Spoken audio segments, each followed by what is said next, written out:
Hey there friends, how's it going today? David Potts here with Song Notes. In this video, I want to give you an overview of how to use double stops, right? Harmonized thirds, harmonized sixths, harmonized tenths. Even if you don't have any interest in learning the theory behind how these work, I'm going to give you some fun little riffs you can sink your teeth into, and I'll show you a ton of fun directions you can go. I also want to plug this new double stop handbook I just put together. This is over 15 pages, giving you everything from some quick riffs to jump into. It'll give you a theory explanation of what's going on here. It'll give you some cheat sheets and reference guides for all the double stops you could ask for and a few common keys. And then finally, it has a link to all the lessons I've made that use these double stops, whether we're learning songs or we're learning little fun instrumental arrangements that I've put together. Okay, so let's look at these first two examples. We're zoomed in right here, right? Both of these are based around a G major chord, okay? Now the highlighted notes are all going to be what are called double stops. A double stop is when we're playing two notes at the same time, okay? You'll hear this called a dyad, and if you get into nerdy music theory stuff, you really never hear that term in practical use.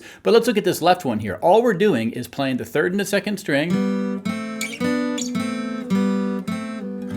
and we're ending with a strum of G major. Now what I'm doing there is I'm plucking, again, the open third and second string, the second fret and the first fret on those same strings, go 2 frets up each to 4 and 3, back to 2 and 1, open, and then one more time for the second and first fret, and then we strum a G major chord.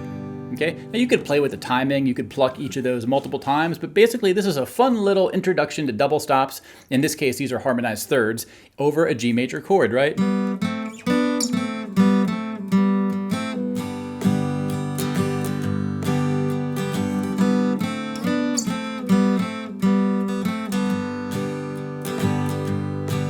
Okay, nice little simple one there. Again, if you play your G with your ring finger down here on the thickest string, it's going to set up your index finger to be just in the right place for that little double stop. If you did this kind of G, it'll be a little bit trickier because you're going to have to move that fingers up there, right? So anyway, I recommend using the G like this. Here's another one you can do on the tab right now.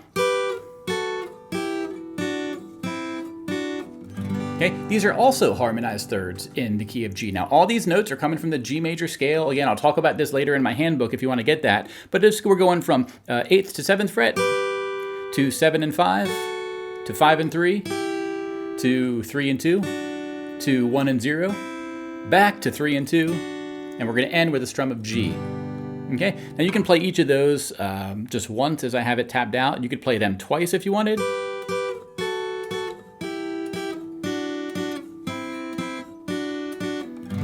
Or you could be like Willie Nelson and get really loose and liquid and organic with the timing, right?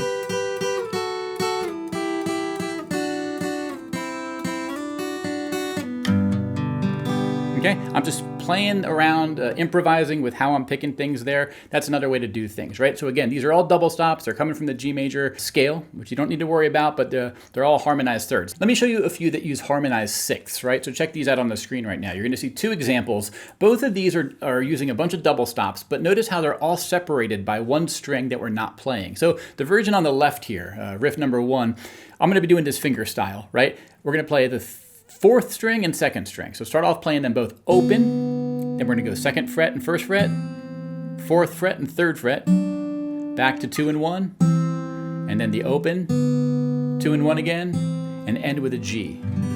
Okay, so I'm using my thumb and my index finger to pluck those chords. I'll talk about how to do this with a pick in a minute, but check this out. Okay, a nice little sort of thing you could do there. Now let's look at this version on the right here. We're going from 4 and 3 to 5 and 5 to 7 and 7, back to 5 and 5, down to 2 and 2, and we end with 4 and 3, or you end with a strum of G. Okay, I want to talk about a few things here. One is the finger position with your fretting hand. Okay, notice how there's two shapes. There's a double stop where the things are on different frets, right? 4 and 3. That's the only one where it's on different frets. All the other ones are the same fret. How you're going to do this, how I recommend doing it, is use your left middle on the thicker string all the time. And then you're either going to use your index finger on the thinner string if it's a different fret, but if it's the same fret, like 5 and 5, you're going to bring your ring finger down. So as I go from 4 and 3 to 5 and 5, see how my middle finger is on that third string in all cases here, okay? That's the finger position tips. Now, I showed you finger style. What if you wanted to use a pick? Now, you could do this two ways. One way is what's called hybrid picking, where you're going to play the thicker note with your pick, and you're going to grab the thinner note with your middle finger. Now, this technique is really tricky to learn at first.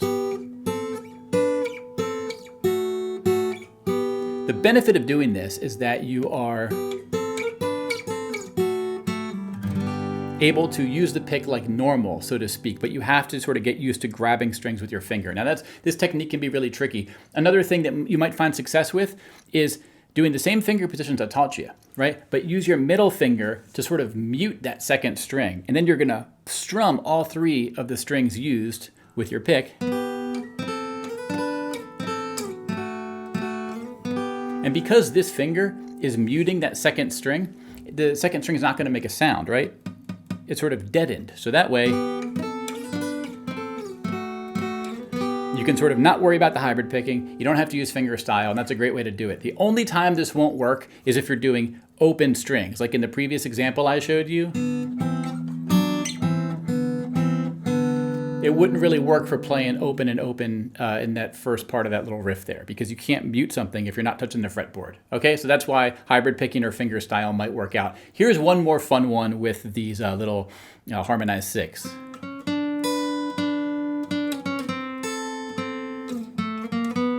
Okay, really nice Hank Williams inspired riff here. Notice the highlighted notes. I'm just using 7 and 7 and 5 and 5 before I go down to 4 and 3. Okay, but I'm going to do these little walk-ups on the third string there. So I'm walking from 5 to 7, and I'm going to grab that thinnest string note on the same fret, 7th fret in this case. Then play the 7th fret again on the third string, then walk it down from 7 to 5. Okay, and then here I'm going to sort of move my middle finger to the 2nd fret and then walk up 2, 3, 4. And then I end with that 4-3 shape. So this is what this one sounds like.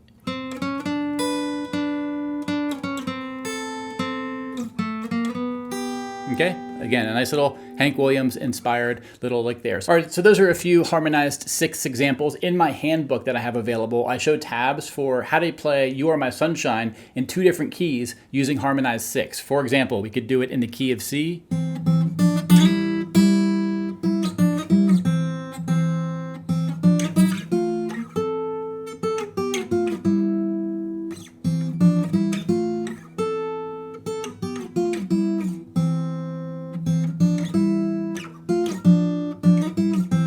we also could do it in the key of G.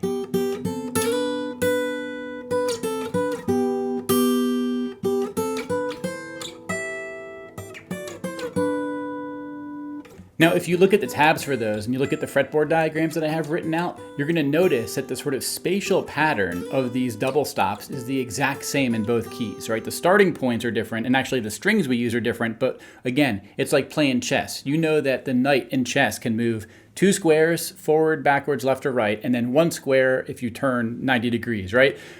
Once you understand that pattern, you can sort of understand your options from any square on the chessboard. It's kind of like that with these double stops. Once you understand the similar pattern of movements between the notes in any given key, it's just going to work in any key you're in. You sort of internalize the shapes and you're good to go. Okay, so that's harmonized sixths. The last one I want to show you are harmonized tenths. Now, these are separated by 2 strings, and again, songs like Blackbird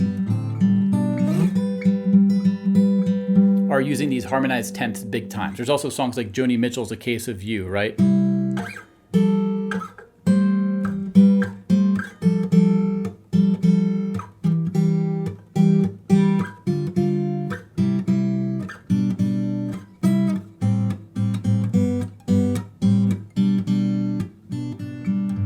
Okay, so that's harmonized tenths. Here's a few examples we can do here. These are both in the key of G again. The first one here, we're going to be going from the 5th string to the 2nd string, right? 10 and 12, 9 and 10, 7 and 8, 5 and 7, 3 and 5, back to 5 and 7, and we end with a strum of G. So one more time, that would be...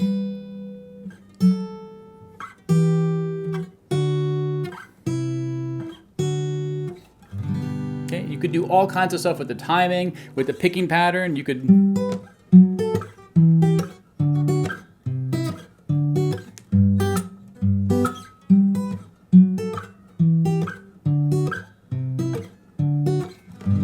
Okay, one other one here is going to be harmonized tenths between the fourth string and the first string. So the first of these double stops is 5 to 7. Then I'm going from 4 to 5. Then I'm going up to 7 and 8. Back to 5 and 7. Then I'm going to do on the fifth string, third fret with the open thinnest string. And then the open fourth string with the second fret on the thinnest string. And then I strum a G chord. And again, you could sort of have fun with the timing of this one.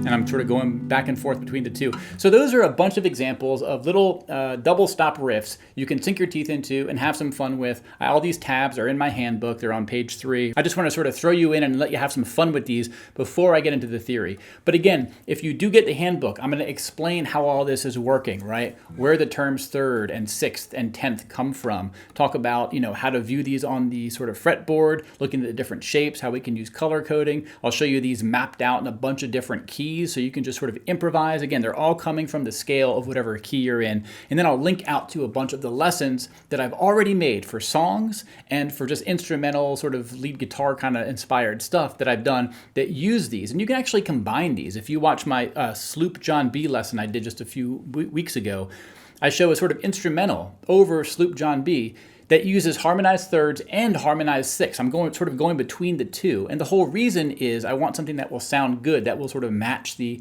harmonic tonality that we expect when we listen to that song, because we've all heard that song a bunch of times. If you're a Beach Boys fan, or you're a fan of like the Sandpipers version or whatever. And again, we want to use these as tools to our disposal, right? Now, all the riffs I've shown you so far are going to be focusing on one type of double stop, but again, you can combine these like Lego bricks and have lots of fun, okay? So check out my harmonized double stop handbooks. It has, again, 15 pages of really good stuff. All these riffs are in there.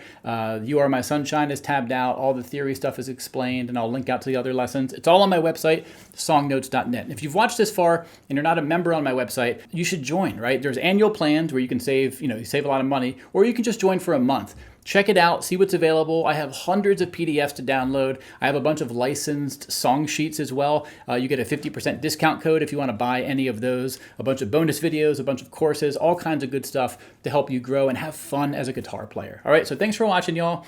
I'll see you in the next one. And until then, my friends, take care and bye-bye.